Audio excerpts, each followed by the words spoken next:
commitments, 84 contracted DBE firms, including 14 DBE trucking firms. That's the $80 million that Bobby referred to when he was speaking. That's the amount that we have basically under contract. Out of that amount, we've paid roughly $60 million out of that $80 million. And then out of the $60 million we've paid, there's $40 million of that that's eligible to claim for DBE participation under the FHWA guidelines. That 43 is the number that we have to get to 96 by the end of the contract. We've got a long, steep hill to climb to get there, but we're working very diligently at that.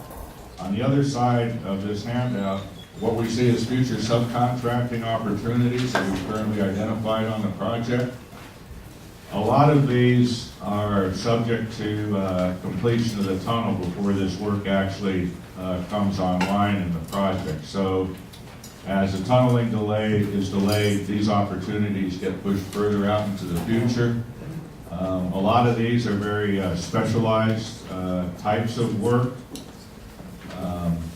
Andres is going to talk about an outreach session we're going to conduct on November 12th that'll provide a lot more information about these upcoming opportunities. But I just wanted to get this information into your hands. There's $20 million worth of work that we've identified out there in the future that we feel lends itself to subcontracting opportunities to DBE firms. So that's that handout. With respect to the progress on the project, as all of you know, we stopped tunneling in December of last year. Since that time, we've embarked on this repair plan to repair the TBM, get it up and running again.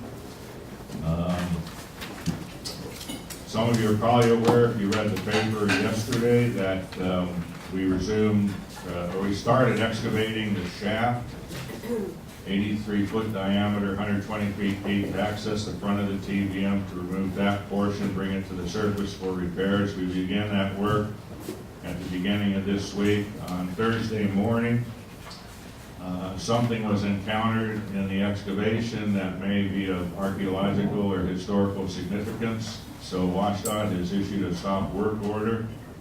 So since Thursday morning, we've been stopped with the shaft excavation. WashDOT's in the process of assembling a team to determine what the next steps are. But it looks like the progress on the shaft excavation is going to be stopped for some period of time. That length of time, we don't know at this particular point in time, but it's another thing that's happened along the way that keeps pushing the resumption of tunneling out further into the future.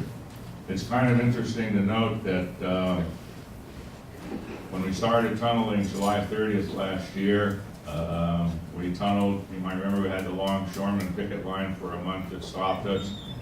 Then we stopped in December. We've been stopped since then. And had those things not occurred, we would be finishing the drive of the tunnel this week. It was, I think our original scheduled date for completing the tunnel drive was October 23rd of this year. So we're at least a year behind finishing. We're 5 months away from resuming the tunneling. So the contract is taking a major hit from a time standpoint. With respect to the question earlier about the cost of that, when we were stopped in December, we filed a notice with WashDOT. Part of the process is giving them a rough order of magnitude, cost, and time impact. At that time, we didn't recognize the complexity of the problem. We hoped that we could resume tunneling around Labor Day. So based on being stopped from December of last year till Labor Day of this year, we told them that was about a 9-month delay, and that the cost of that would be around $125 million. Obviously, that delay period has increased. There's some other costs that have come into play.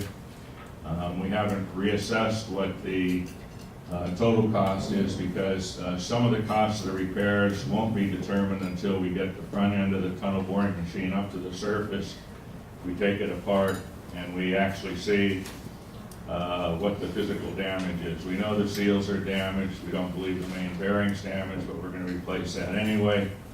And hopefully that's all the repair consists of: putting in a new seal system, taking the spare main bearing, putting it in, reassembling the TBM, and then going again. But we won't know that for sure until we get the front end of the TBM to the surface and take it apart and see what it actually looks like. Our plan for bringing it to the surface was to complete the shaft excavation during the month of November, put a concrete slab in the bottom of the shaft, so when the TBM comes into the shaft, it's sitting on something firm and stable, and then lifting that front end out sometime in December. So depending on this latest delay with this archaeological or historical item that's been found in the shaft, if that goes anywhere beyond 2 weeks, it's going to push the point in time when we lift the front end of the TBM out of the shaft to sometime in January. It was a very dynamic situation. It seems like something new crops up every day along this path to getting the TBM repaired and up and running again. But we've got a lot of people working on it. WashDOT's working with us on it, our TBM manufacturer. So there's a lot of very, very good people involved in the effort to get the TBM repaired and up and running again.